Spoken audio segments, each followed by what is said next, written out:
আমরা 3 লক্ষ টাকার একটা বাড়ি, ওইখানে 3 লাখ না 3.5 লাখ টাকার একটা বাড়ি হবে, ওটা ব্যবস্থা করে দিব আপনার জন্য। ঠিক আছে? কেমন আছেন? ওই যে টাকা দিলাম কিছু, বাড়ি ঘরের অবস্থা কি? বাড়ি ঘরের অবস্থা ভালো নাই?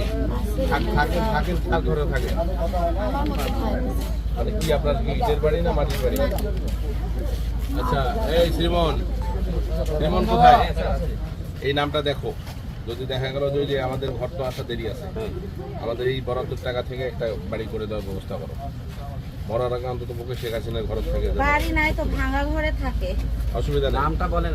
আমরা 3 লক্ষ টাকার একটা বাড়ি, ওইখানে 3 লাখ না 3.5 লাখ টাকার একটা বাড়ি হবে, ওটা ব্যবস্থা করে দিব আপনার জন্য। ঠিক আছে? ঠিক আছে। আর এলে খাওয়া দাওয়া নাই?